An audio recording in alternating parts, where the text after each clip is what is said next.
All right, it's another beautiful Sunday evening, day number 14 in the month of June 2026, folks. Good evening and welcome to Our Import here on Metropolitan Television. Our Import is proudly brought to you by the Ghana Revenue Authority, GWEL PLC, Serene Insurance, Ghana Link Network Services, Meridian Port Services, NTES, Phoenix Insurance, and indeed JAPTO, that's the Joint Association of Port Transport Unions. The show is proudly powered by the Ghana Ports and Harbours Authority-GPHA, and our media partner is the Business and Financial Times. Now, if you want to have a grasp of all that transpired in the show tonight, make a date and grab the Thursday edition of the BNFT, and you'll be able to read all that happened here on the show. Tonight, we are streaming live on our social media pages. On Facebook, we're live at Ghana Ports and Harbours Authority. Ghana Ports and Harbours Authority. Still on Facebook, we're live at Port of Tema. And on YouTube, we are streaming live at Iron Port. Now, we shall be getting interactive with you as usual. So all you have to do is sit back, relax, grab your phones, and send us your messages and comments ahead via our dedicated WhatsApp line, which is 0538-037353.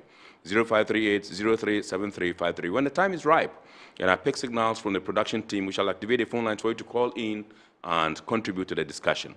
My name is Kennedy Mona. We are going for a quick break. When we return, we will continue the show. Please stay with us.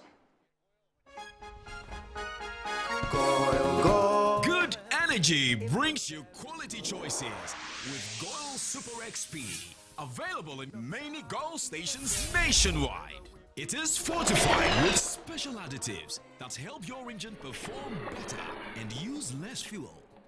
Branch into a Goil station today and energize your ride with Goil Super XP, compatible with most vehicles. Goil Super XP will feel ya, huh? Will be feel. Goil, good energy. Yeah, yeah. Electricity, then pay your taxes. Our taxes, our future. Because you see, without our taxes, we wouldn't have good roads, good schools, better hospitals, street lights, and other very important social amenities. When we pay our taxes, we give our children free and quality education. Talga, my money too small. Why should I pay my tax? Look, small. Salifo, it doesn't matter how small or big your business or income is. You still have to pay your taxes. The little taxes from each and every one of us, when put together, could give your community clean water or that deprived school with tables and chairs. Please pay your taxes. It is your responsibility. It is your civic duty. It is the law. Welcome to today's edition of Serene Insurance Business News. We present to you Serena. You're right. You can complete an entire insurance process for the purchase of any motor and other insurance products, from onboarding to issuing a motor insurance sticker and policy certificate, all on WhatsApp in less than 10 minutes. Serena is simple to use and it prioritizes user ease and flexibility. You can either use voice notes or text to effortlessly issue your instant policy, cross-platform renewals, claims, and also process your payments through mobile money, Visa, and MasterCard. To engage Serena, just search for Serena Insurance on all social media handles and scan the Serena barcode or save her number 0500 517 114 and start chatting her on WhatsApp immediately. There you have it. Serena is not just a tool, it's an innovation by Serene Insurance designed to redefine how motor and travel insurance are accessed and managed. Speed, convenience, and reliability.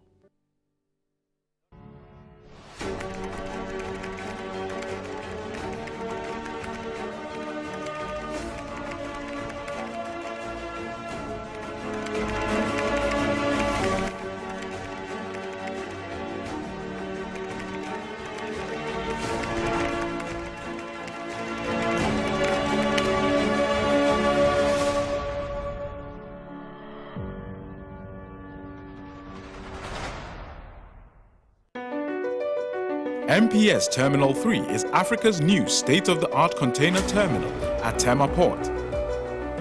For manufacturers, agro-processors and traders, the new port means business can be done faster.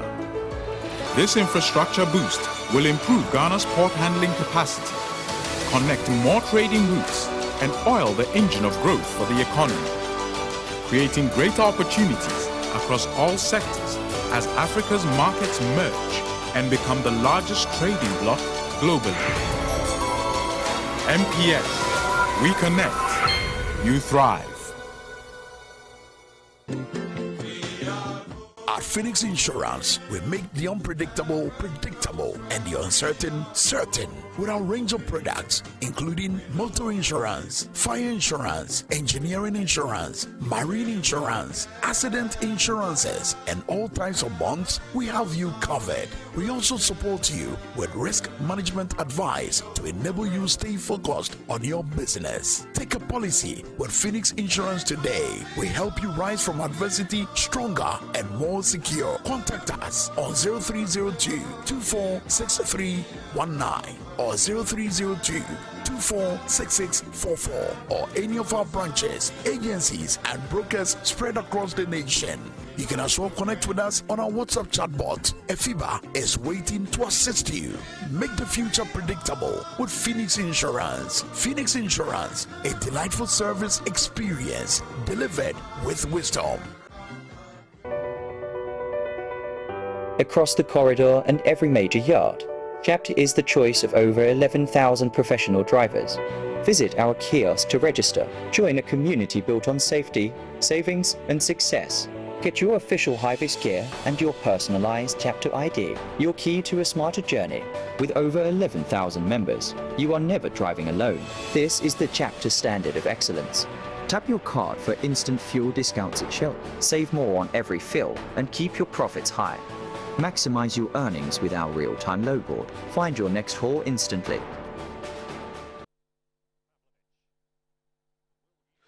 All right, welcome back. It is now time for us to take a look at happenings in the port and shipping industry over the last week by way of local stories. Please enjoy.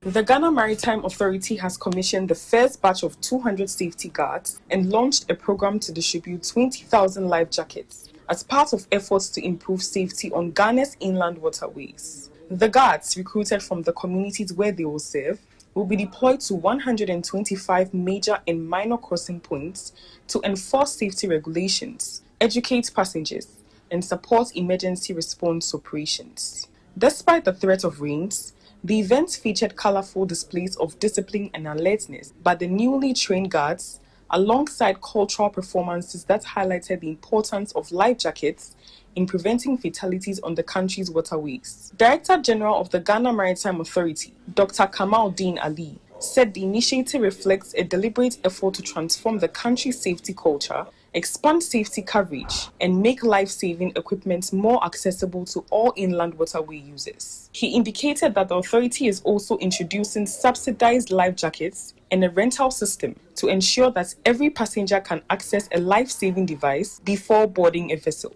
This is a demonstration that the authority is leading the resetting agenda within the maritime transport sector by making sure that we have more presence. Very soon, we're going to start the Eastern Board, starting from Adam, and also have satellite offices all the way to the border. Minister for Transport, Joseph Bukari Nipe, described the interventions as a decisive step towards restoring order and improving safety on inland waterways, stressing that enforcement will be critical to the program's success. It is our hope that the Ghana Maritime Authority will continue to provide the regulatory supervision on all these guards that are trained, and they will be able to provide guidance to our boat operators. The policy is no life jacket, no travel. And I will want to, on behalf of His Excellency, charge you that you ensure that you enforce this directive. No life jacket, no travel on our water bodies. Representing the Osumanche, the Kotobabi Manche called on traditional leaders across the country to take ownership of the campaign by helping to dispel myths and conceptions surrounding life jackets and other safety practices. He urged chiefs and community leaders to support enforcement efforts and champion a culture of safety within their communities. Meanwhile, President of the National Inland Canoe Fishermen Council, Jacob Kabori, pledged the support of boat operators assuring regulators of their commitment to work together to ensure compliance with safety regulations and protect lives on Ghana's waterways. The program forms part of a broader GMA safety strategy that includes expanded regulatory presence, the removal of navigation hazards, and improved access to life-saving equipment across Ghana's inland waterway transport network.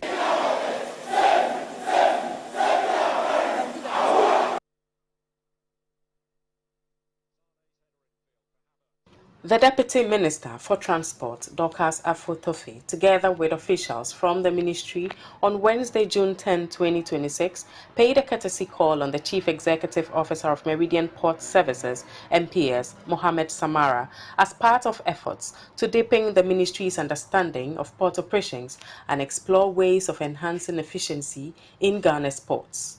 Discussions focused on the adoption of new technologies to improve operations, including the use of crane optical character recognition (OCR) systems, an upgrade of power capacity from 12 MVA to 25.5 MVA, and the deployment of advanced training simulators, among others.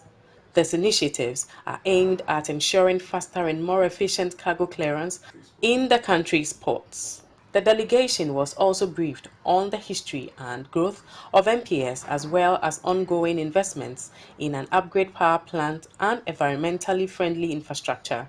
Speaking during the meeting, the Chief Executive Officer of Meridian Port Services, NTES, Mohammed Samara, highlighted the company's efforts to advance digital operations, expand transshipment activities, and improve overall operational efficiency. President Mahama happened to be the one commissioning the upgrade of cranes in Terminal 2. And then he asked, where would this take us? And we said, we will take us for maybe a year or two. By the time third year, we will be in congestion again because the infrastructure is the bottleneck, not necessarily the equipment. And we cannot put more equipment in this infrastructure. And that prompted the need to go out to invest. And it was initiated, and then we took the investment from the beach. Where we sit here is 700 meters into the Atlantic Ocean. The breakwater went 1.5 kilometers into the Atlantic Ocean, then bent to create the arm that shelters the port. And then we built the port up to 700 meters. The NPS CEO also appealed to the ministry to support the expansion of roads within the port community to help reduce traffic congestion and facilitate the smooth movement of goods and services. No, the next thing is to launch the investment and roll out the expansion so we can capture the global trade into Ghana and anchor it and create the connectivity that we've been trying to do. So basically we have direct access to all trade routes, through Ghana. On her part, Deputy Minister Dorcas Afotofe expressed satisfaction with the day-to-day operations at the port and commended NPS for its commitment to improving efficiency and service delivery within Ghana's port sector. Thank you so very much for having me. This is an eye-opening. It was very good. I mean, it's one thing to hear and it's another to actually see for yourself and have a first-hand information. So this is great for me. This is very important for me to come as a deputy minister to also see what's happening here. So I also want to thank the entire staff and commend you. You are doing very good and we are very grateful. As a ministry, we are ready to support you in any way that we can to make sure that things move smoothly for you. Thank you. The Ghana Ports and Harbours Authority has affirmed its commitment to continuous bilateral cooperation with its international partners. This was disclosed during a courtesy visit by Israel's ambassador to Ghana, Roy Gilad, to GPHA, where discussions centered on enhancing collaboration through technology, infrastructure development, and trade. Welcoming the ambassador, the Director General of GPHA, Major General Paul Seydou Tani Kulunu, highlighted the authority's mandate to regulate Ghana's ports. The mandate that establishes GPHA, that's the PNDC law, mandate us to be responsible for the design, building,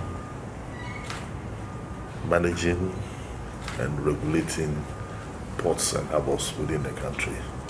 And within this mandate, we are the only authorized institution that authorizes the establishment and the regulation of ports. He added that GPHA's vision is to position the port of Tema as a leading container hub in West Africa and across the continent, while developing the port of Takoradi into a major oil and gas services hub. The port of Tema, the vision is to turn the port of Tema into the container hub within the sub-region and then Africa as a whole, and then Takoradi as the oil and gas hub. And currently, we are on course.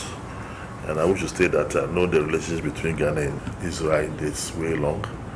There was a hitch during the Arab-Israeli war, but since 2011, our relationship has been very, very cordial in areas of agric, security, technology, infrastructure development, trade, among others. On his part, Ambassador Gillard stated that his visit had two primary objectives: to gain a deeper understanding of GPHA's operations and to explore opportunities. He commended the remarkable growth and scale of the port of Tema, describing it as one of the most significant ports in West Africa. When I visited the port at night, I was impressed by the size. I think just like you, Israel has two big ports in Haifa and in Ashdod. And to the best of my understanding, your Tema port might be as big or maybe even bigger than our Haifa port. I know the importance of your port to Ghana and also to the landlocked states to the north of Ghana, Niger, Burkina Faso, Mali. We follow it very closely. The ambassador expressed admiration for the port's expansion and strategic role in facilitating trade for Ghana and neighboring landlocked countries such as Burkina Faso, Mali, and Niger. Ambassador Gillard further expressed optimism that stronger partnerships between GPHA and Israeli companies would enhance efficiency, security, and innovation within Ghana's ports. Cement the relations between Israel and Ghana. As the Major General said, the relations spans along many fields: Greek, fintech, cyber security, etc. And indeed, I believe that Tema can be another place where we introduce new Israeli technologies to your ports, and maybe also Ghanaian technologies to the ports in Israel. It's all about a dialogue. It's not about a monologue. The meeting underscored the shared commitment of Ghana and Israel to deepening bilateral cooperation and leveraging technology-driven solutions to support economic growth, trade facilitation, and maritime development. A new executive leadership team has officially taken over the affairs of the local chapter of the Women International Shipping and Trading Association, also known as West Ghana, with a renewed commitment to advancing women's participation and leadership within Ghana's maritime, logistics, shipping and trade sectors. The swearing-in and handover ceremony held on June 12, 2026, brought together members of the association and key stakeholders from across the maritime industry. The event marked the transition of leadership from outgoing President Gertrude Ohene-Sieni to newly elected President Stella Koba at a time when the industry is increasingly focusing on diversity, innovation, and sustainability. Reflecting on her tenure, Gertrude Ohene-Sieni, who is also the executive director of Whitestone Shipbrokers and the West Africa School of Shipping, described the past 2 years as a period of growth and strengthened industry engagement. She highlighted efforts to deepen collaboration with maritime institutions, expand professional development opportunities for members, and enhance West Ghana's visibility within both the local and international maritime community. Taking over the mantle of leadership, Stella Koba, who is also the Deputy Ship Registrar at the Ghana Maritime Authority, pledged to build on the achievements of previous administrations while positioning the association to respond to emerging trends shaping the global maritime and logistics landscape. According to her, West Ghana will focus on developing the next generation of female industry leaders, strengthening partnerships across the maritime value chain, and creating opportunities for women to benefit from digital transformation, sustainability initiatives, and evolving global trade patterns. The ceremony marked both the end of one administration and the beginning of a new chapter for the association as it seeks to deepen its impact on the industry and empower more women to pursue leadership roles within the maritime and trade sectors.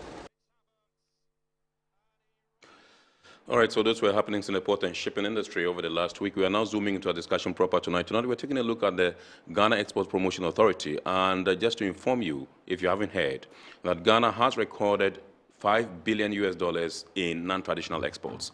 Now, what accounted for this particular achievement? Also, know that the next target or the next move is the attainment or achievement of $10 billion through the Accelerated Export Development Program, also by the Ghana Export Promotion Authority, by 2030.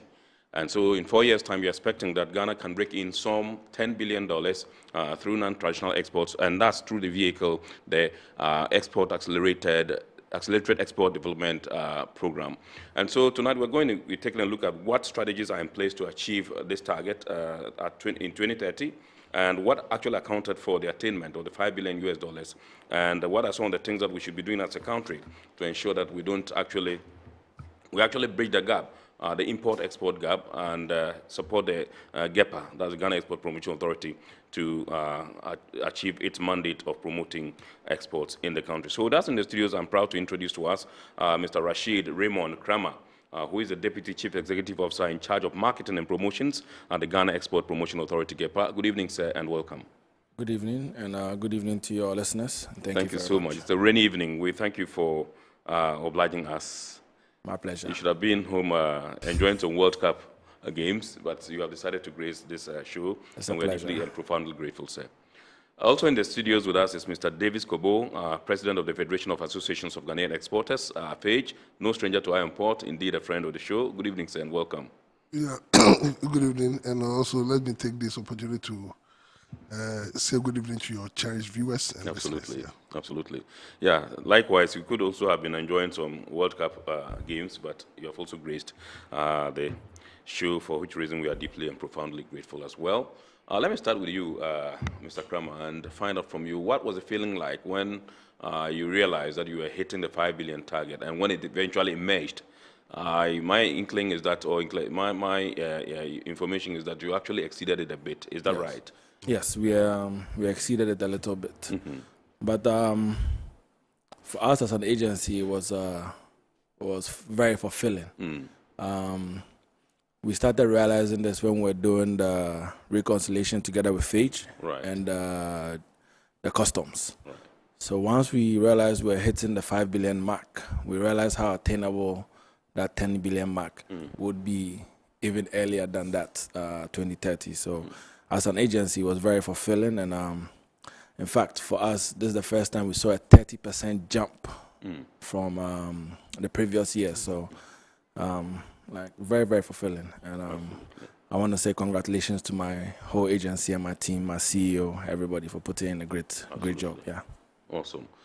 He says you guys looked at the things together, and then eventually the good news came that you've achieved this. And this could not have happened without the generality of your membership as well. Tell us, how did you feel when you first heard? I think for us it was also fulfilling, because I remember last year when we were having a Hoti Expo, I promised the President, His Excellency John Dramani Mahama, that we're going to give him $5 billion by 2027.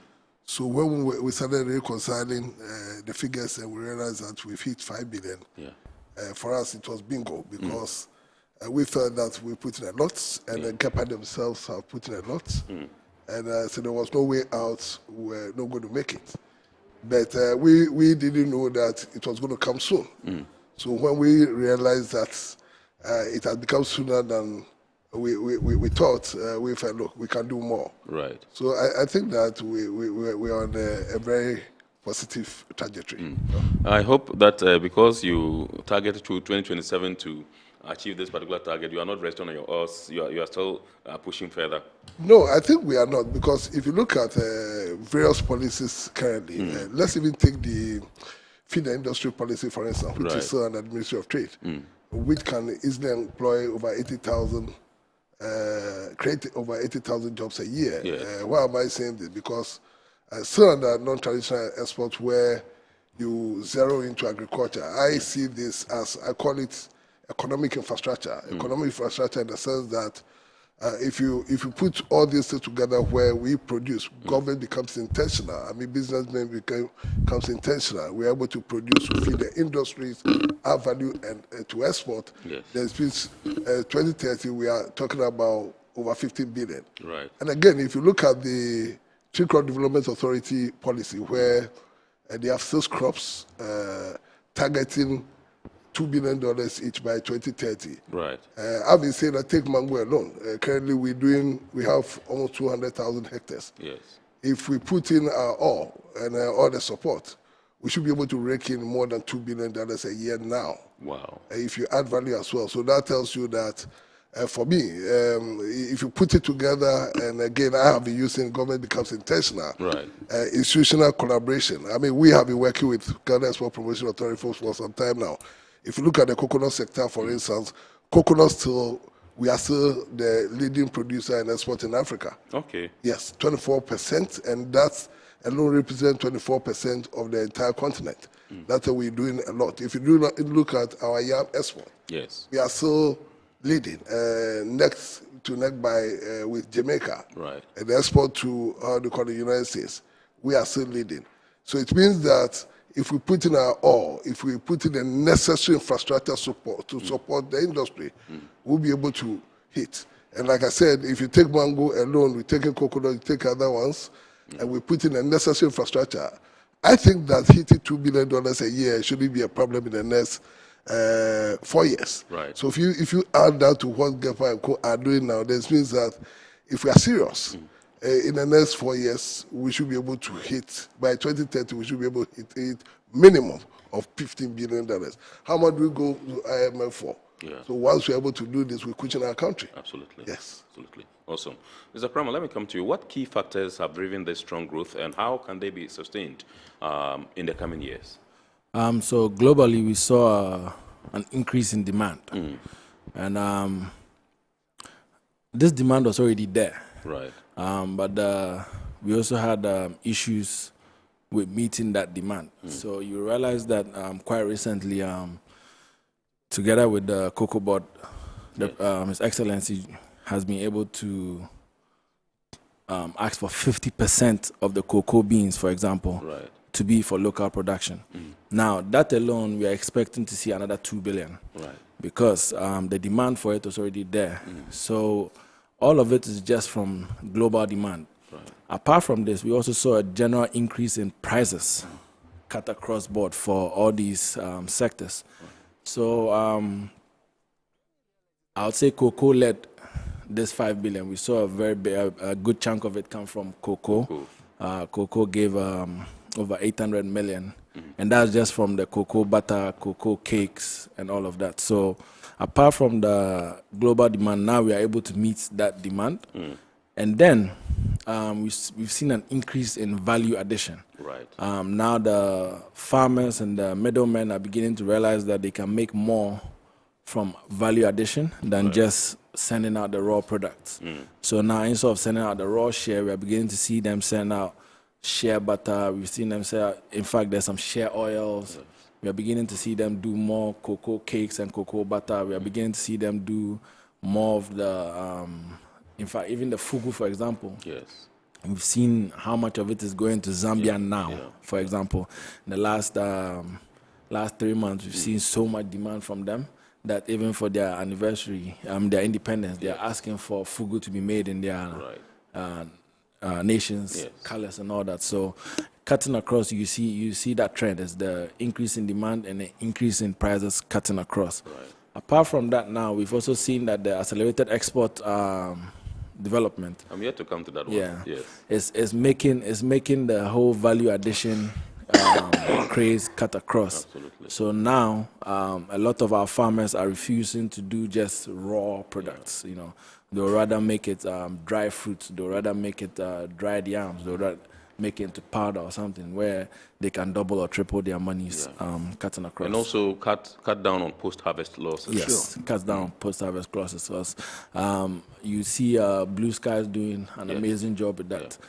They send out the fruits and then the waste products or the fruits that cannot make the international market is turned into the juices that we see on the streets and all that. So Yes. Right. Yes, So you mentioned coconut as the one that led the charge. I mean, that's one of the key products we export at the moment. Cocoa. Cocoa. Okay. Yeah. So he mentioned that. Let's find out which were the other commodities that we help us to get to this. Cashew was one of the commodities.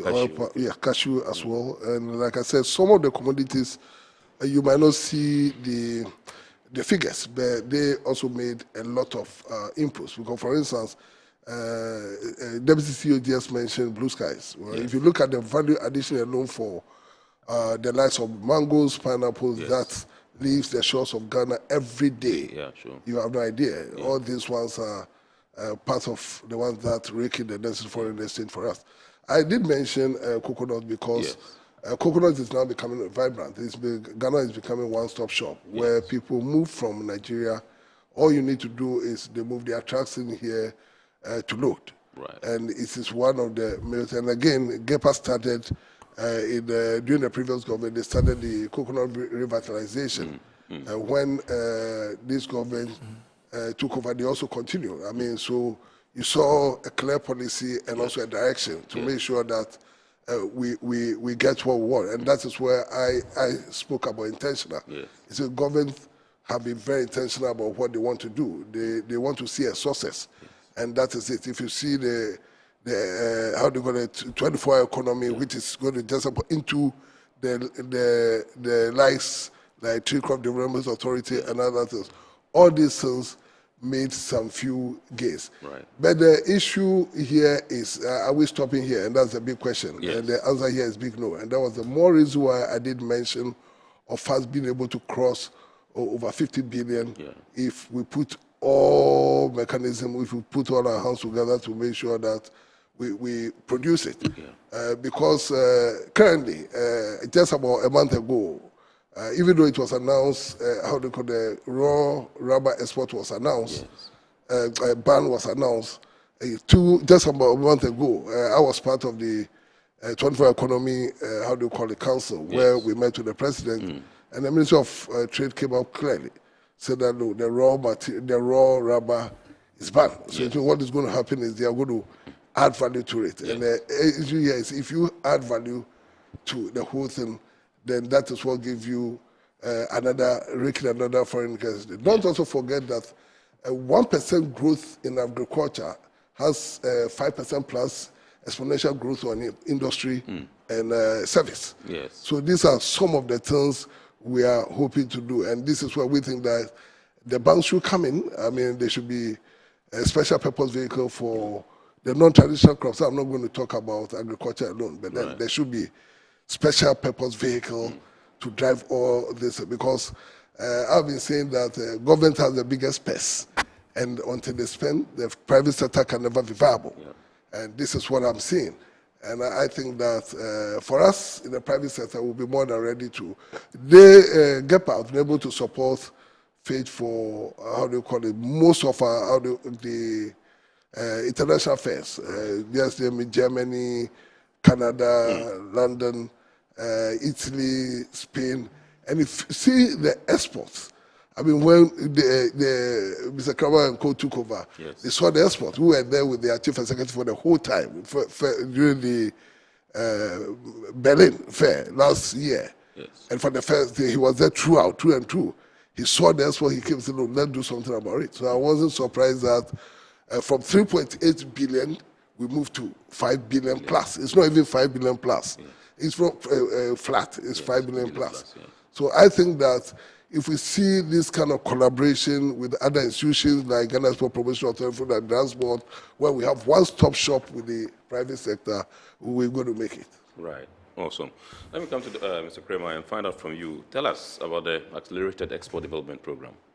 Okay, so the Accelerated Export Development Program is basically, for layman's understanding, would be value addition. Apart from that, we are. I also see attached to it 24-hour plus or 24H plus. 24-hour economy. Yes. 24-hour economy. So it's in line with the 24-hour economy policy. What this is for us to industrialize Ghana. Ghana is blessed. You throw the seeds out there and you see it growing. But there's a lot more value when you add, when you process these products. So when we do the math and you look at the fact that yam, we are leading in yam, we are leading in coconut. When it comes to the value of cocoa, we are still the world's best. Our mangoes are premium. Our peppers are, in fact, we cannot meet the demand for all of this. We don't see the point of sending it out raw. We can add value to it. We can make a one-step process, semi-process, so that we can see more value for money. Apart from that, we are, together with the other trade agencies, GIPC and all that, the policy is basically allowing space for investment. Now we are at a space where there's no cap. Back in the day, you want to invest in Ghana, there's a cap depending on what you want to go into. For us, there's no cap. His Excellency has scrapped it. There's no minimum cap for you to come in and invest in Ghana.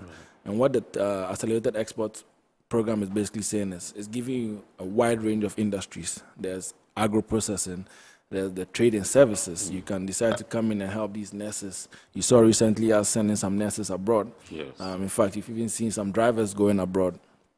Apart from that, we've also seen our textile industry increasing its value. Fugu has become a thing now. In fact, the demand for fugu is making waves. So Accelerated Export is just looking to put all this together, industrialize Ghana, where we become self-sufficient, where Ghana can become self-sufficient as a country, whilst also making enough remittance. But at the same time, we realize that internationally it's a global market. We would also demand some things from our foreign partners. So this program is basically making it possible for them to also come in, whilst we also go in into their countries, depending on what we want. So it's going to be basically a give and take. Even though we are opening our doors for the foreigners to come in, we are also negotiating in such a way that our products can go in easier. You saw Agua recently has been renewed in America. Quite recently, when we went to the UK, you saw another trade agreement signed when His Excellency got there. So all of this is coming together to make this Accelerated Export Program possible. And it's falling under the 24-hour economy, as is the flagship program for this government. The Accelerated Export is basically going to feed the 24-hour economy, because those industries are where we can see this 24-hour economy go on. So the processors, the industries, we see the ports, all of these people fall under this 24-hour economy for His Excellency's vision. So the Accelerated Export is just going to give ways for more jobs to feed that 24-hour economy. So now instead of just that 8-hour shift, now we are having 24-hour shifts where we are having more people come, because we want to produce. And when we are producing, we are forcing the other industries to come along. So the banks will have to work, the transport systems will have to work, the MCEs will have to make sure that the assemblies are there to meet the demand of all these people. The health people will have to make sure that when these people are working, in case of any emergency, you are there to. So it's cutting across all industries, basically. So that's basically what the 24-hour economy is. Mr. Kobo, you belong to the private sector. I just want to find out from you whether you and your membership have embraced the Accelerated Export Development Program. He mentioned that it basically has to do with value addition. Yes, and when you want to add value, it means that you would have to be ready to spend more. Now, have you embraced it? And do you think that it's something that you can actually, run with? Yes, we have, and that's the more reason why I sit on the council. So it tells you our members understand what it means for them to embrace it, and we've done that way back. If you are talking about value addition, one basic thing I have always been talking about this. You see, there are two ecosystems. If you don't produce, what do you add value to? And what do you export? That's true. So these are the things we need to work on, and we are still working on.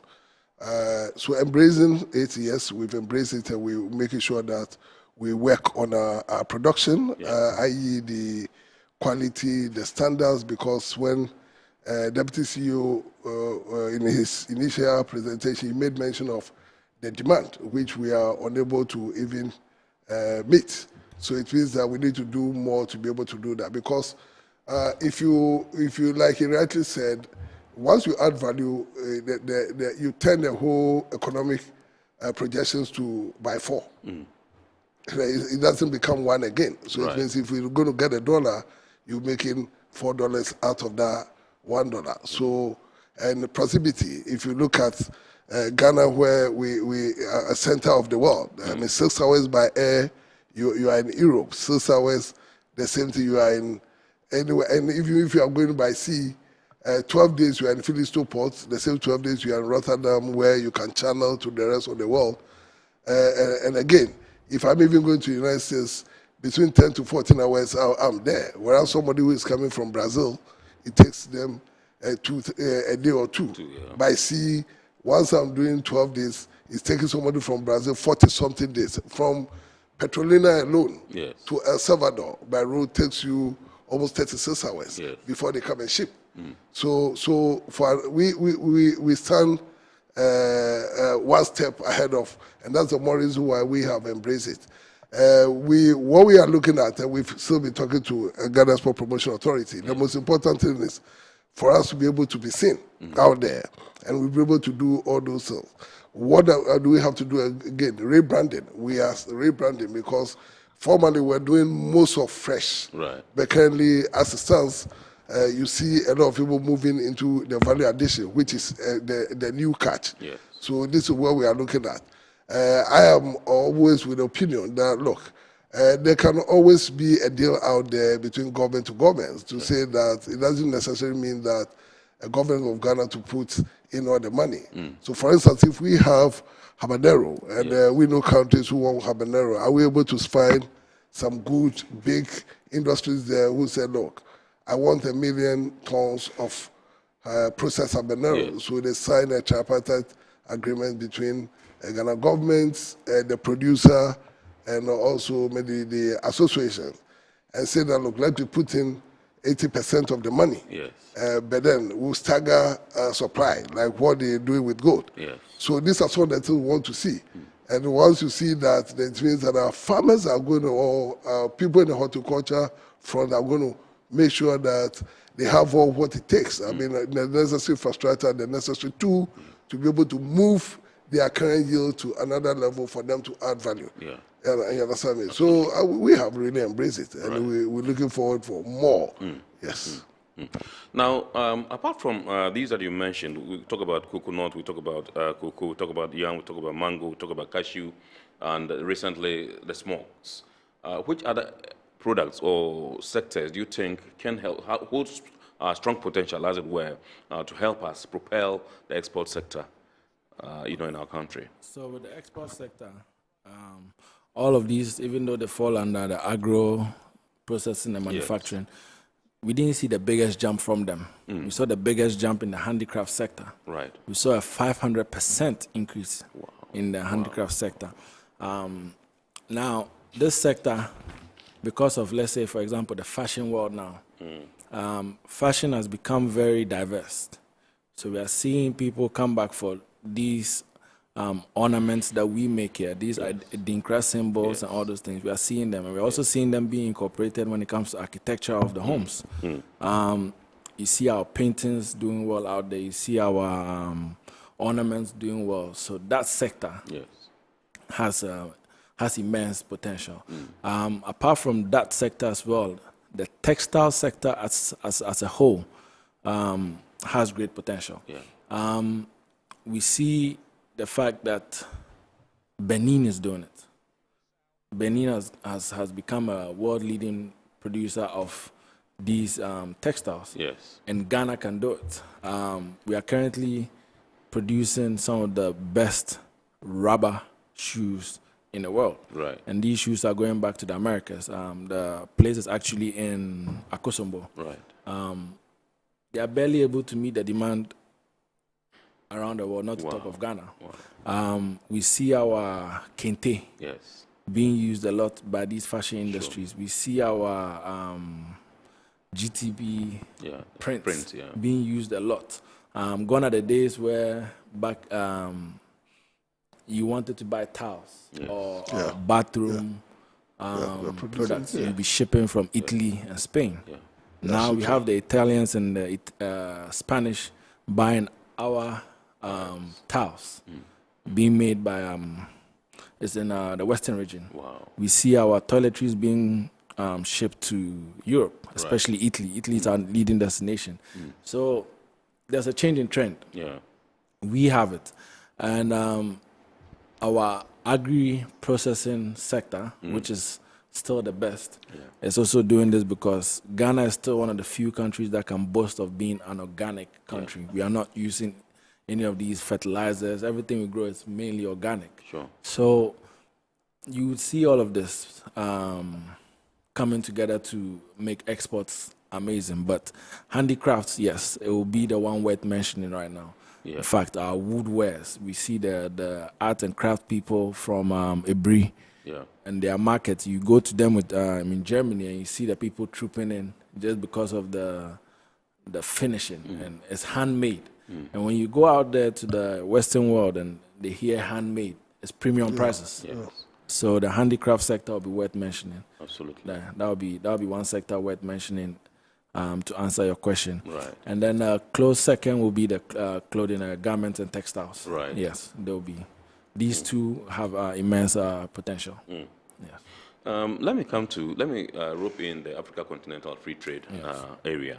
It presents a very huge potential. Now, you are those that are exporting. First of all, I want you to let us have a feel of the state of AFTA in your quest to whether you have tried to use it as a vehicle to export your products.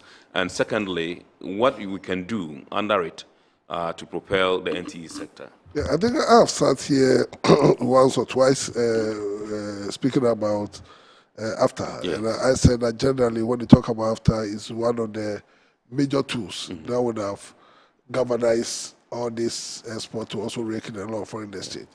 If we have issues, are we supposed to blame the Secretariat alone? The answer here is no, because I think that for me, infrastructure deficit, if I talk about infrastructure, the corridor, for instance, if I'm yam, let's take yam again. Kenya, when you go to yam, everybody wants yam.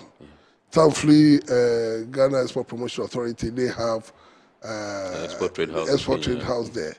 But how do you ship your things to the place? By sea, by air, it's very expensive. But here we are, you have to ship the things all the way to Europe before it descends. So the issue of connectivity. Exactly. Connectivity becomes an issue. Also, this is where all of us need to look at, because, for instance, again, after I ship mangoes to Gabon. Right. And I tell you what, the price I get from Gabon, if I could get a good flight, I ship through Ethiopia and DHL. I would have loved to ship almost everything to Gabon. Right. Because they give you, it's the same euros, they even give you better price. And so these are some of the things. And I also think that currently, as it stands now, Cote d'Ivoire, let's take Burkina for instance, they have banned export of some cereals, that's sorghum and other things. But we have the likes of Guineas here who takes in the same sorghum, maize and that, so import substitution and a whole lot. But if we could produce, our rice could also penetrate other countries within the same corridor, that would be very laudable. They are doing their best, but I think that they need a lot of financial support to be able to go. So I think that what I would rather encourage is the head of states or the presidents should meet again and see where they fall short and see where they put in money and also make sure that they empower them. Because once that vehicle, they empower that, it becomes another vehicle for export for not us alone, but everybody. I think there's not us alone. If you look at our GDP as an African country, it is huge compared to the Western world and the whole lot. So if we could trade among ourselves, that would give us a lot of leeway. And again, like my CEO rightly said, Ghana, we are doing our best to make sure that we produce, we increase our volumes, we increase the standards, we also increase the quality and others. Currently, if you go down most of the the shops, and you see the value addition sales place there. You maybe think that it's coming from Costco or the rest, Temas, Spencer, and a whole lot. And we ship the same things to the place. You just mentioned somebody in Akosombo, a industry in Akobo, shipping all the way to how they call the United States. And these Italian guys who are shipping tiles, grade 1 tiles. So it means that we are doing a lot. And I think that for me, the connectivity within Africa will really help if AFTA is able to open up for us to be able to. Once we do that, we'll be able to produce more, we'll be able to export more, we'll be able to add value to it, and also create the necessary jobs we are looking for.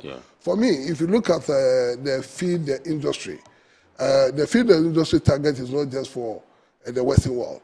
It's general. So the AFTA itself is one of the major penetration points.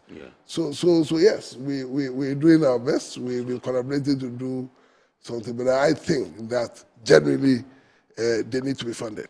Absolutely. All right, let me come to Mr. Kramer and find out from you as the lead agency that promotes the export sector.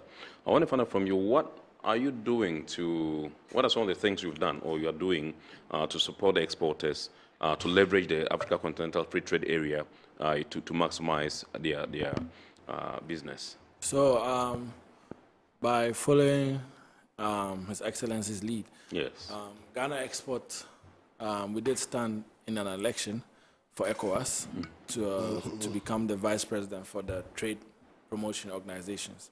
So in fact, just this past Friday, all the ECOWAS trade ministers met here in Ghana to see how. So we are taking it a step at a time. Like he's mentioned, AFTA is an amazing tool. It's just, it has its problems. And when you speak to these people, you also understand where it's coming from, because some of these countries are reliant on their port charges. So basically, AFTA is taking that money away from them, and they need to find a substitute for the country to become self-sufficient. So it's giving AFTA a problem. A tough time, So now we are taking it one step at a time. If ECOWAS is able to do the same thing, we can see ECOWAS and then the EAC, which is the East African people. If we come together as a collective, then it's one step at a time. Then between ECOWAS and the East Africans, we have something. Then it goes that way. Apart from that, we have a lot of capacity building that we do for these exporters. Because yes, most of these countries have accepted the AFTA. But you also need to understand that when you get your certificate, it doesn't end there. You actually need to go one step further to make sure that it's inputted in the system. So if it's Ghana, you have to make sure ICOMS has that certificate number. If not, when you get to Ghana ports, it won't be taken. But once ICOM gets it, doesn't mean automatically Nigerian export has it. You would have to make sure that it's inputted in Nigeria as well. So we're giving them this training for them to understand that as much as AFTA is here, we also have a role to play. We have to make sure that we are one step ahead of AFTA. Then we have this whole accelerated export school where we run in GEPA. And this school is basically making them export ready. Now, if you take AFTA as a whole, it's worth mentioning that, for example, if we wanted to ship to Morocco by sea, it would have taken us about 60 days. But last year, we were able to go by road. We shipped over 30 million worth of mangoes by road to Morocco, and this took us 10 days. So you would realize that if AFTA is put in place and we are able to implement AFTA, it makes logistics around us different. Once we got to Morocco within 10 days, within 2 weeks, these same mangoes were found in Europe. So now it's taking the shipping time from 60 days to just 2 weeks. And this is all because of AFTA. These trucks came all the way from Morocco by road to Ghana, got the mangoes, and went back by road. But we had to make sure that we had everything in place before those. AFTA wasn't going to be with us along the way. AFTA has done this job by giving us the certificate. We had to make sure that the different economies we are going to go into have those numbers in their port systems for us to have easy access. So yes, AFTA is amazing, but like he rightfully mentioned, it has its issues, and this is mainly because of what we are seeing the different economies going through. Quite recently, you've seen what's going on between Burkina and, in fact, there's SADC guys and everybody. The Sahel people are saying they are no more part, and so all of these issues are affecting AFTA as a whole. Absolutely. Yes. So we are doing our best as a trade organization agency here in Ghana to make sure that we do make sure our exporters know what to do and what not to do. And that AFTA doesn't end here. Most of these foreign companies that are coming here want to take advantage of this AFTA. When they come here to produce, they know they can meet the rest of the African markets. But we are having these same people come in with almost finished goods and just repackage. Then the rules of origin comes in. So you get to the port and you're arguing about the fact that it's coming from Ghana, but you only package in Ghana. It wasn't adequate value addition. And you're going in the name of AFTA. So now you have these port agencies telling you this doesn't have enough value addition. Then the argument starts. So, you know, it's all about the education for all these people, be it the exporters, be it the industry players, be it even our fellow agencies, just so that we can let AFTA flourish. But once we see AFTA flourish, we probably will not even need a Western market. Trade within Africa alone is in well into the billions, and Africa can become very self-sufficient. So yes. Awesome. All right, let me come to Mr. Kobo. You mentioned earlier the issue of quality, the issue of standards and all that. And your industry talks about competitiveness. I just want to find out from you, what role does it play, and what are some of the challenges that you run into, your membership run into, in terms of meeting standards, meeting the right quality? And I know sometimes when you don't have the right quality, some of your exports can get there and then be returned or rejected. Tell us, how are you able to surmount some of these challenges? I think what is currently happening is for us to build the capacity of our members, like he rightly said, because you need to know the rules. I think once you know the rules, then you should be able to export without any problems. And the rules, you don't just take rule A and neglect rule B. If you look at currently, just last year, for instance, Ghana Exim Bank, in collaboration with the Coconut Federation and the Office of the President, distributed over 5 billion coconut seedlings. Why am I saying this? Because you see, the sources of every plantation, if you talk about the study, is the provenance of the seedlings and it's how you manage it. Then you close the gaps. So it is one other thing that for us, we go back to the institution like Ghana Export Promotion Authority, and I'm happy you just mentioned the export school is there. So if you just don't wake up to say, look, I want to export, but like rightly says, it's very competitive. It's not just speculative that you say that I'm going to export 10 metric tons when in reality it's just 1 ton. And so if you are prepared to export, you need to go through all the necessary training. The export trade school, Ghana Export Promotion Authority is there, and under the Federation of Association of Ghanaian Exporters, they also have a way of building their members' capacity and a whole lot. And that's the more reason why we also make sure that we give them a lot of exposure. You go to the trade fairs, the seminars and other things to see what the people want. It is demand-driven, not what you want to produce to feel. No, that is not how it is. And so these are some of the things. Last year, like I said, we have what we call the Horticulture Expo, which is equivalent to the various shows we've attended, the map fruits, the fruit attractions, the fruit logisticals, and other things. This year, we're going to have it again between 4th, 10th, 5th September. We're going to have it at the pumps. So all these things are a way of also inviting others from the foreigners to participate, because we're looking at over 200 exhibitors and also over 4,000 trade visitors. Trade visitors not from Ghana alone, from the continent after, and also the Western world to also come. And so once they come and you align, And maybe they have people who want to come and invest. So once these people come, it becomes demand driven. So they tell you what they want, not what you want to produce. But in all, I think that in collaboration with Ghana Export Promotion Authority, we've gone a long way to make sure that we advance as against what we used to have. Absolutely. Awesome. This is our report here on Metro TV, and tonight we are taking a look at the Ghana Export Promotion Authority and their quest to attain some $10 billion US dollars by 2030 using the vehicle, the Accelerated Export Development Program. And this comes on the back of the attainment or the achievement of $5 billion in non-traditional exports this year. Indeed, the target was to attain that figure in 2027. But they've been able to surmount that hurdle, and they've achieved it.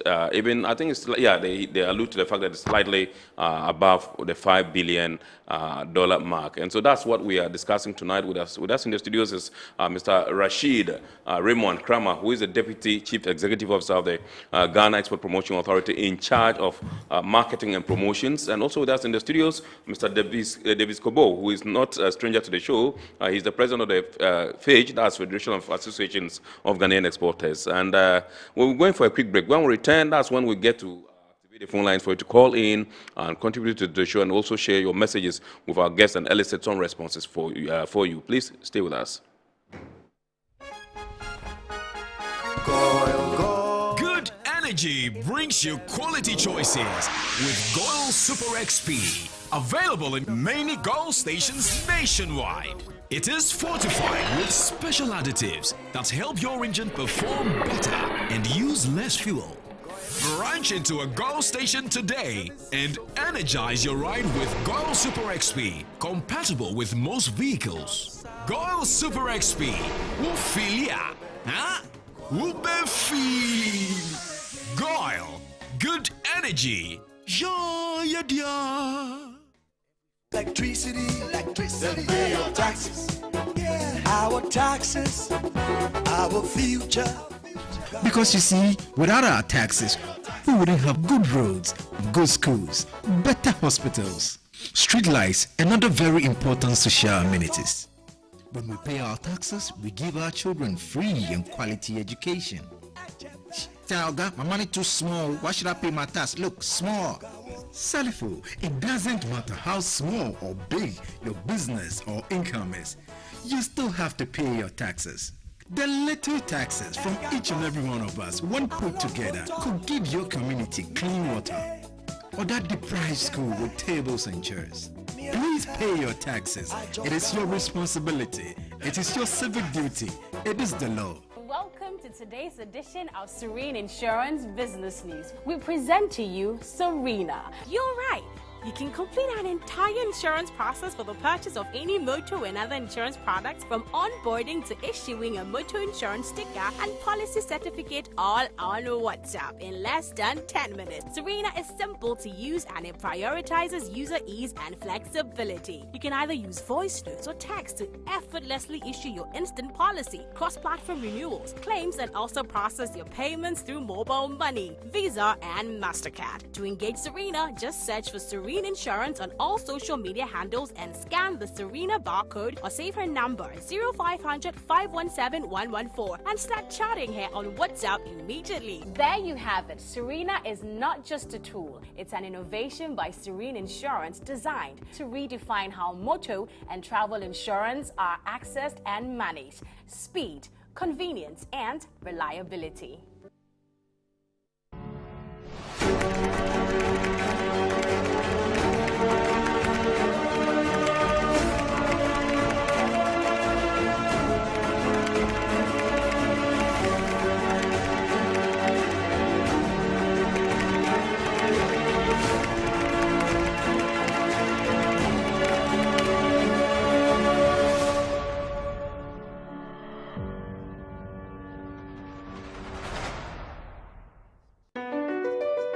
NTES Terminal 3 is Africa's new state-of-the-art container terminal at Tema Port.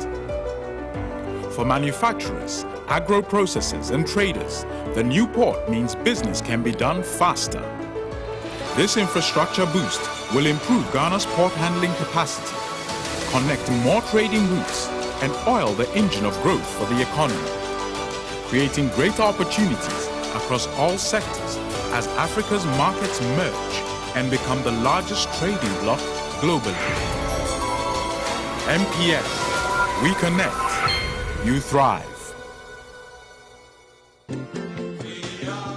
At Phoenix Insurance, we make the unpredictable predictable and the uncertain certain with our range of products, including motor insurance, fire insurance, engineering insurance, marine insurance, accident insurances, and all types of bonds. We have you covered. We also support you with risk management advice to enable you stay focused on your business. Take a policy with Phoenix Insurance today. We help you rise from adversity stronger and more secure. Contact us on 0302 246319 or 0302 246644 or any of our branches, agencies, and brokers spread across the nation. You can as well connect with us on our WhatsApp chatbot. Efiba is waiting to assist you. Make the future predictable with Phoenix Insurance. Phoenix Insurance, a delightful service experience delivered with wisdom. Across the corridor and every major yard, Chapter is the choice of over 11,000 professional drivers. Visit our kiosk to register. Join a community built on safety, savings, and success. Get your official high-vis gear and your personalized Chapter ID, your key to a smarter journey. With over 11,000 members, you are never driving alone. This is the Chapter standard of excellence. Tap your card for instant fuel discounts at Shell. Save more on every fill and keep your profits high. Maximize your earnings with our real-time load board. Find your next haul instantly.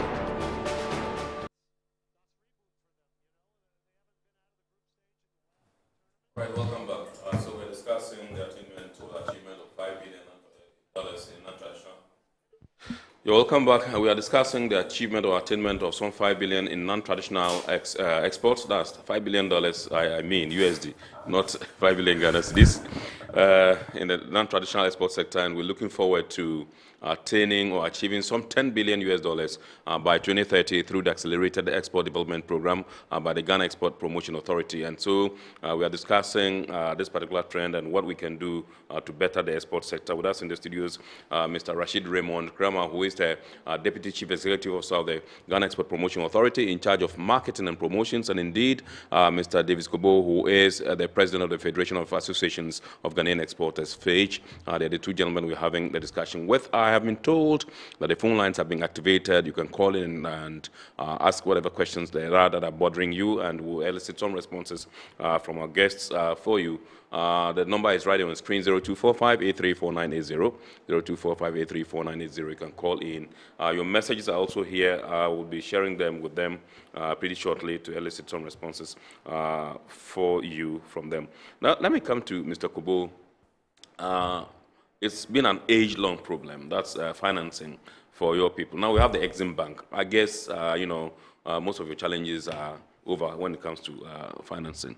I think when you talk about Exim Bank, Exim Bank alone can't be a bank that will solve problems of the industry. Right. And this is where I think that we should be looking at, because the portfolio of Exim doesn't support only non-traditional crops. It goes beyond that. And if you look at their portfolio and also the amount that they have, I don't think that our over-reliance on the Exim Bank also creates a bit of a problem for us as a country, unless maybe they get a lot of money. Recently, we met His Excellency the President in Kempinski for stakeholder meeting, and people raised the same thing. And the President made it clear that because of IMF, Exim were supposed to get some money from the United States, but because of IMF, they couldn't be. So we're waiting for IMF to be over so that they can get those injections. Yes. But I think the rest of the banks are also there that we should be looking at. Right. And this is where I speak about special purpose vehicle. I think that for me, if you really want to be, we have to be intentional as a country if we really want to see this trajectory we are seeing now, from $3.8 billion to $5 billion plus, or 30%. Yeah. It is not just an overnight achievement. It is something that the people at the Ghana Sport Promotion Authority, and its allies were intentional. They wanted to get there, and they did. It's the same thing I want to see from the other banks. Right. Because you see other banks working to the Federation of Association of Ghanaian Sporters.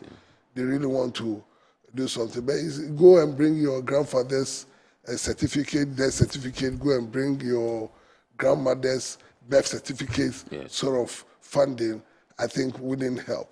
Right. And this is where the likes of Gessel comes in. So again, I think that Gessel need to be retooled. If I talk about retool, I'm not talking about them not doing anything. Right. But I think they should have more money to be able to do the guarantee that to meet their mandate, because their mandate is primarily to be able to guarantee between 30 to 70%, depending on what the industry, what they are doing. Yes. So these are some of the things. And I want to see single digit, because you see, this whole thing is a competition. Right. If I get somebody coming from Brazil enjoy single digit, I think me coming from here should also enjoy single digit, because we all exit into the same market. Yeah. Because if I want to rake in $15 billion, like I said, by 2030, not even 10, because I gave you statistics. I'm not speaking from just my mind. I gave you statistics of the six commodities from value chains under the Trade Crop Development Authority: coconut, mango, shea, oil palm, rubber, and cashew. Should be able to give you $2 billion by next year if we put in all the necessary things. And that was the more reason why I spoke about, for me, agribusiness in this, I call it economic infrastructure, as against what we see. So I think if it's economic infrastructure, then we should have other banks coming in. Then again, I'm also looking at having concessional loans. Okay. It is important we do that. I'm also looking at us having a lot of investors, because you can handle an investor who you have started from A to D. The investor can say, no, let it be carried from A, D to Z. Yeah. Do you understand me? But it depends on the necessary, how do you call it, environment. But I think that for me, if you look at Ghana, when we talk about democracy, so everybody wants to come here, and our policies are really good. But unless the paper reflects the actuals, this is what I want to see. So I'm hoping that, a bank like Agricultural Development Bank is for Ghana. It's Ghana government and the major shareholders. So I think that, for me, what prevents Ghana government from recycling is dividend at the single digit rate at the end of the year. So these are some of the things I want to see. EXIM are doing well, but I think that I've been targeting EXIM alone with the number of exporters we have and the traditional, non-traditional dealers we have. I don't think that EXIM can. They'll be able to go. Right. So would you want to add something with respect to financing? Yes. Like you rightfully said, EXIM is doing their best. But Ghana as a whole can see some improvement. Right. When we go out there to these trade fairs, we see fellow financial institutions at these trade events looking to basically finance these people. Right. They've taken it a step further to have agri-insurance. So they're not only depending on the state, they're also depending on their own insurance. So they're coming up with their own creative means and all of that. So they've seen the potential of agriculture. In Ghana, agriculture or agribusiness is seen as a risky business because of diseases and rains and all of that. You can lose your crops or even your animals from one disaster. That's where the insurance is coming. Absolutely. So we need to start being innovative for these banks, because the banks do come. They all come along, and then they want to invest or they want to finance, but then their boards, or should I say their credit bureaus, have too many bureaucracies that some of our exporters will find it difficult to meet. In fact, we've seen sometimes they ask for 5 years of export business. When maybe that person, yes, I've been farming for 10 years, but I've not been exporting for 10 years. I've had a middleman exporting. So my farm alone should be enough collateral sometimes, you know. So we just need to be able to understand how these financing models work externally in the Western world, and then introduce it here, because the export market is amazing. You see all these remittances coming in, and it makes our city stronger. So if you're able to strengthen the export business, then the country should be self-reliant on itself. Once we are able, because the demand is there, we just now need to make sure that we can meet that demand. And as part of meeting that demand, we need the finances to meet that demand. So I will entreat most of these financial institutions to be a bit more innovative, so that, and flexible, especially for our farmers and our exporters, to be able to get them to meet that demand. Absolutely. I'll still stay with you briefly. I just want to find out from you, at the last count, I think you had the export trade house in Kenya. Yes. Now, I know, was it Mr. Dajawa or somebody else came and talked about plans to expand and to move into other countries. What's the state of the export trade house? Have you added some? Yes, we have. About a month or 2 months ago, no, in fact, 2 months ago, we launched in the UK. Wow, together, 2 months ago. Yes, together with the ambassador, the Ghana's ambassador to the UK. His Excellency Zita. Zita, yes. Okay, right. So we were able to launch. The trade house has found this permanent first shop. First warehouse in the UK now. So we have a front shop at the embassy itself, and then we also have a warehouse in Washington. No, in the UK. In North, in North London, where they've commenced business. So the UK is rightfully launched. We are far advanced to launch on the 25th of this month in America. Wow. We are going to surround it around the World Cup. Having all these people trooping to America, we are launching on the 25th. The goods have 25th of June? Yes. The products have already left the shores of Ghana. The trade house is looking to stock up, and then on the 25th, together with GIPC, Free Zones, Phage, Exim, we'll all be there to launch officially. Wow. And then these trade houses are meant to now spread across. So in the UK, they are looking to go into from England, they're looking to go into Ireland and Scotland. The US, they are starting from Philadelphia. From Philadelphia, they are moving to Atlanta. And then from Atlanta, they are moving to Texas. Their goal is to have 5 branches by their second year. And in the UK, their goal is also to have 3 branches by their second year. So these trade houses are available.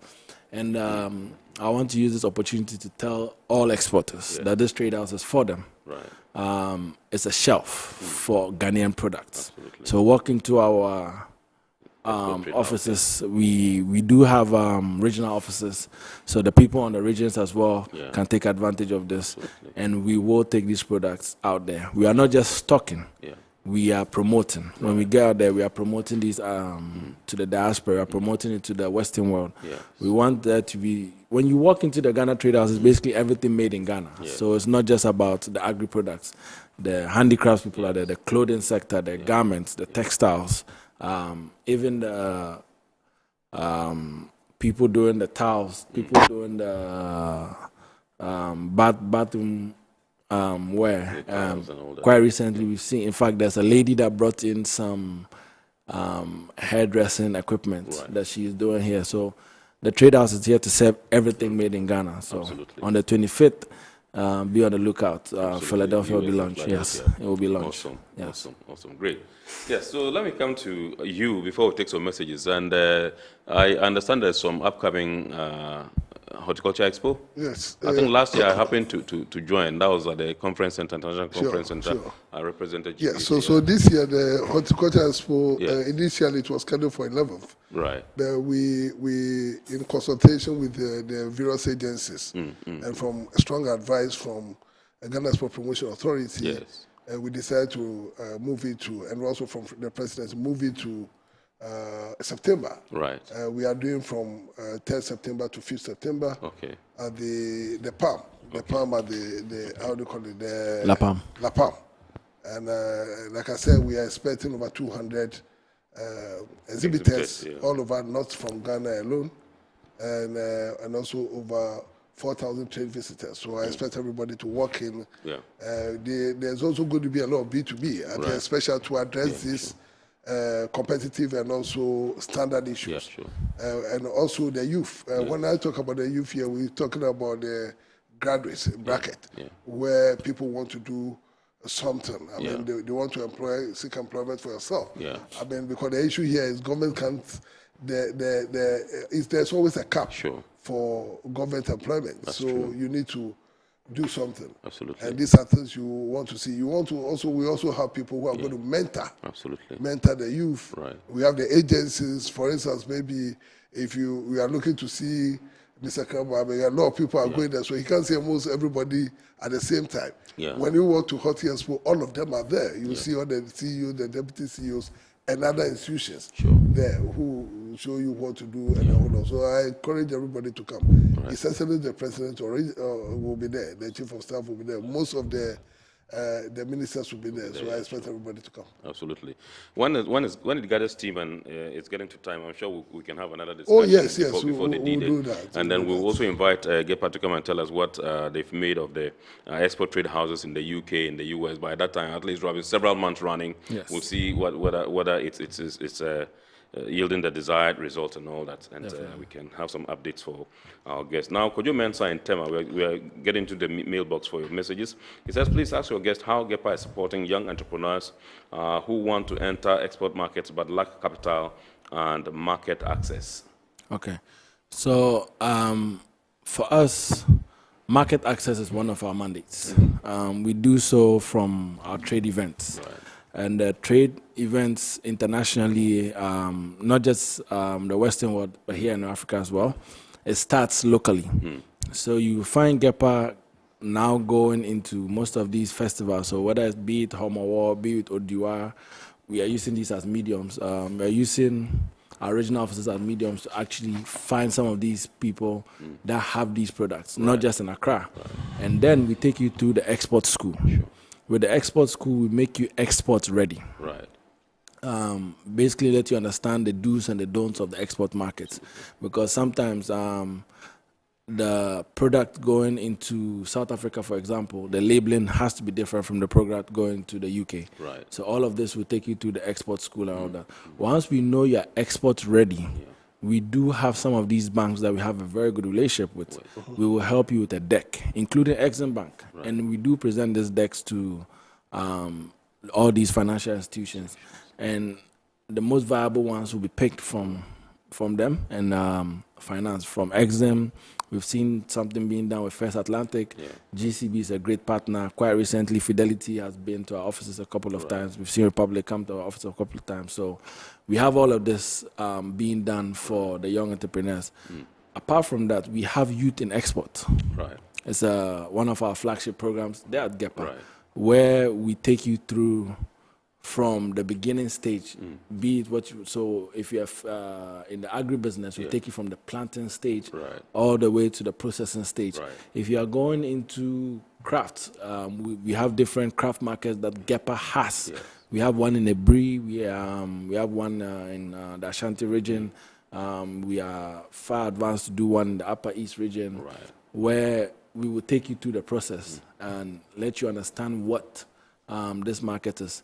When you go through that process, you realize that as a youth, you don't necessarily have to end up being a doctor. You know, you can, your potentials go beyond all of that. So the Youth in Export basically explores that part of it for the youth. Absolutely. Then we also have another program that we do together with some of our agencies. So some of our donor agencies. So you'd find GIZ coming in there. You find UNIDO coming in there. You find ECOWAS and all these other people coming in there, where we select some of these youthful up and coming exporters, and they are fully sponsored. They go for training. apart from training, they also do go for some of these export exhibitions. Absolutely. And they see for themselves what the market is like. Great. So there are all these interventions that we do for the youth. And you can just come to our offices or any of our regional offices or contact us and we'll take you through. Awesome. Yes. Now, Bridget in Kumasi says, will GPHA consider establishing export support centers in all regions to help small businesses access portal? You said you have... Yes, we have our regional offices.